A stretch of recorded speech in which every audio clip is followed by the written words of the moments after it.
Decided it's a year you're going to go to Japan, but are you asking yourself, how on earth do I plan this thing? With so many things to consider and with so much information online nowadays, it can become very overwhelming. So I'm going to be talking you through in this video how we approached our trip to Japan. We're going to talk about what time of year you could visit, where you should stay, what type of accommodation options there are in Japan. There's a lot more than what you might traditionally find in other countries. We're also going to talk about how you can get around the country. So if you're going to be planning a trip to Japan, stick around. So the first thing to decide is what time of the year you want to visit Japan. It can be quite a different experience depending on when in the year you go. Everybody is aware that cherry blossom season is one of the more popular times of year to visit, and that's between April and May. You also have June, July, which is when the summer festivals are on, although it can be quite rainy in the beginning weeks of July. If you want to climb Mount Fuji, then you do have a small window of when tours are going up to take people to the summit, and that's usually around early July until September. If you want to see the autumn foliage, the best time is around August to November. And if you want to see snow and also you want Japan at its cheapest price, then generally the best time to go will be around December to March. But it's going to be very cold. And obviously, depending on what time of year you go, you're going to be bringing and packing completely different clothes. If you're going to be going in those winter months, you're going to need a lot of thick clothing. Whereas in the summer months, I can tell you from experience, when we visited in September, temperatures were around 36 degrees centigrade. It was warm, so you're going to need a lot of loose clothing. So what I always like to look at when I'm planning a trip to a country is what's the average temperature. So I usually look at websites which kind of give you an average over the year of what the high, the low temperature is, and also what the kind of rainfall is. That gives me a good indication of what to expect when I'm going to be going. So then the second thing to consider is what type of trip do you actually want? So, is this going to be a trip where you want to be going to all of the mega cities and getting immersed within all of the busy and the hustle and bustle of like millions of people? Or do you want also a mix of some of the countryside and more traditional side of Japan, some of its heritage, some of the beautiful gardens? There is so much on offer in Japan that you can do all of it in one trip, even if you're going for 7 days. Because of the Shinkansen bullet train, it's so quick to get around the country, much faster than in other countries. So you can actually have a multi-experience trip where you can spend time in cities like Tokyo. You can go out to the Alps in a couple of hours and stay overnight. For us personally, we found that balance worked really well. So then the next question to ask is, where should we stay?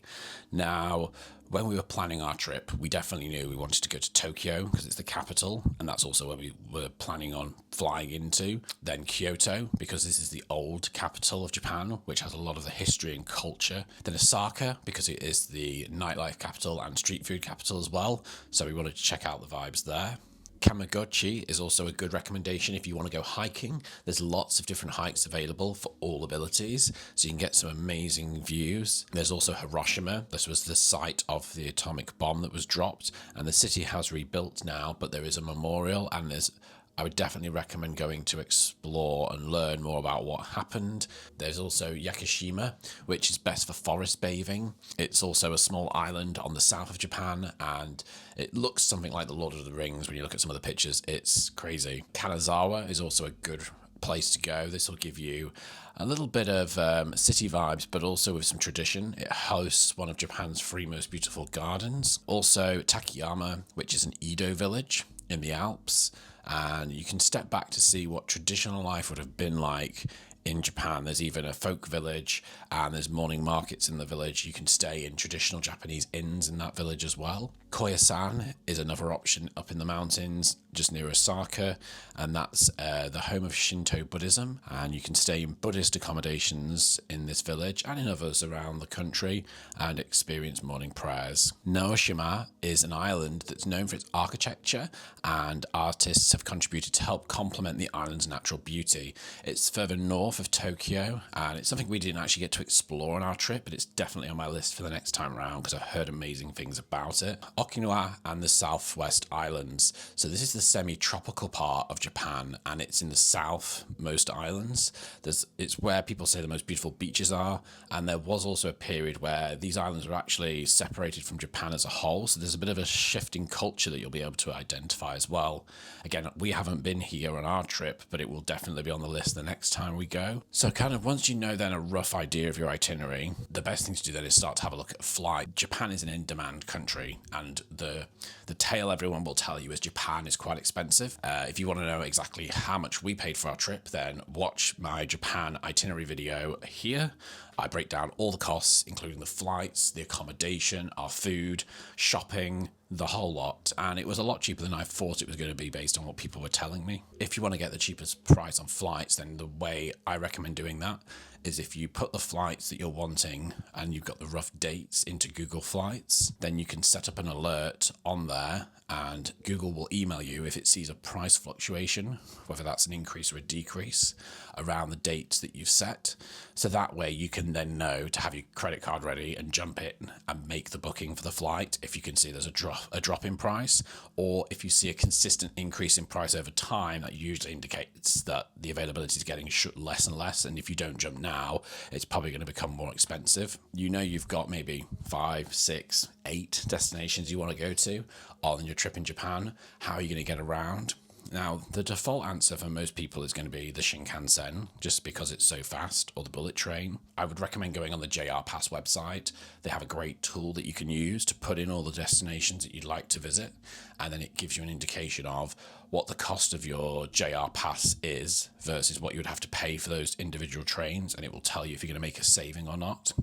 And if you're not going to make a saving by buying the JR Pass, then it's probably better to just buy the tickets when you get out there. I had a big worry of, there's not going to be enough space, they're all going to be full, but there was always space on trains, and we were always able to reserve seats the day before travel or even the day of travel. It may be you might not sit together always if you leave it till the day of travel, but they do have quite a good availability. And there's more information about the cost of the JR Pass and how we figured out whether it was right for us or not, which is in my video here. Another option could be flying between different local airports in Japan. One of the downsides of that, though, I generally find is the whole journey to the airport, then the process of checking in. And if you've got suitcases with you as well, then you're waiting at the other end to collect your suitcases before you can depart and leave. So all of that kind of adds extra time onto the journey. So when we were looking at how we wanted to get between the different cities in Japan, we found from reading online that the Shinkansen was probably the quickest route, because we just take our suitcases with us and there's no kind of process like you have at the airport. Top tip, get a Wi-Fi dongle. It's so important, and this isn't something you have to sort out before you go, but it's definitely something recommended. When we bought our JR Pass, there's also the option to add on a Wi-Fi dongle. We did that and it was perfect. It connected to both our phones and we had about 10 gigabytes a day, and it was amazing. It allowed us to use Google Maps to help get around the cities, to help get around the transport networks. So I do highly recommend having that Wi-Fi dongle. Have it booked before you arrive, so the second you arrive in the country, you pick it up from the airport, you've got data, you know where you're going, you can't really get lost. And so then the next stage is to start researching accommodation. So I love a spreadsheet, and so by this point there had already been maybe a spreadsheet with multiple tabs with the different flights, the different cities, the temperature in cities, etc., etc. The next step is then to go away and have a look at, right, how much are we willing to spend on accommodation for each of these different cities. The way that we did it is me and my partner broke it down. We said, right, you go away and have a look at these places, I'll go away and have a look at these places. One of the things that adds a layer of extra decision into Japan for booking accommodation is the different types. So in most Western places, you've probably got like a hotel, an Airbnb. However, Japan has a lot more unique accommodation types. So even from like capsule hotels, which we didn't actually stay in, but looked pretty cool, and where you just literally sleep in a capsule, giving me very much Fifth Element vibes, if anyone's seen that movie. You've also got the option of a ryokan, which is a traditional Japanese inn, and you've got sukupu, which is when you stay with the monks in like kind of monk accommodation. There's also 5-star luxury in Japan as well. We were lucky enough to stay in a 5-star hotel in Tokyo for 2 nights, and it was amazing just to have that space, very different to then the hotel we stayed in next in Tokyo, which was, I think, smaller than this office with a double bed and an ensuite in it. So we kind of experienced both ends of the scale. We prioritized the ryokan and the sukupu because when we were looking, we found that actually there was limited availability in some of the villages, because I think like Koyasan, for example, has 50 sukupus. So if you don't book that, quickly, you could potentially end up paying a much, much higher price because of limited availability. Start with those more unique property types first, then you can always book the kind of more standard accommodation. One of the things as well I like to do, even if because I get anxiety about not knowing where we're staying. So what I like to do is book, and a lot of the time we'll book with the option for cancellation without a fee. So at least that way I know we've got some accommodation, and in my head I'm like, right, we're just going to stay there. But then if something else we find in the meantime comes up, we can always cancel that without a fee and replace it with the new place we found. It just means that it's a thing ticked off my list, and if I get extra time to go away and research it a bit more, I can always find something that might be a bit more suitable. So finally, then the next step is to put the budget together. Now, in theory, you've probably done this already as part of the steps above. Budget for how much you're willing to spend on items like food and drink, activities like going to museums, tourist attractions, shopping, and for other transport such as taxis or the underground and other local trains. The way that we did this, we usually base it on 20 or 30% of the accommodation cost. So we would look at, if the accommodation cost is X, then 20% of that, 30% of that should be for food and drink. Then maybe another 15% for activities. And then we usually put another 15% of the accommodation costs on for taxis and underground. Now, in Japan, we were quite surprised that really travel was quite cheap on the Suica, which is the digital card that we had on our phone, but you can get a physical one, a bit like the Oyster card in London, and it worked across all of the transport systems pretty much. That wasn't Shinkansen. So that means you can use it for underground lines, you can use it for local train services, and it was pretty cheap. That's the way we planned our trip to Japan. So if you have any questions, please let me know in the comments below. I'd be really happy to help answer them. Hopefully I know the answer. If not, I can maybe point you somewhere that does. And yeah, it is a unique trip.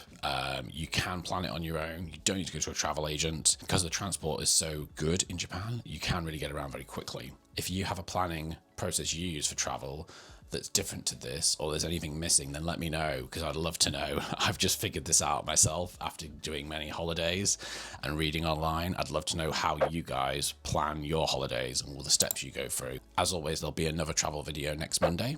So thanks for watching.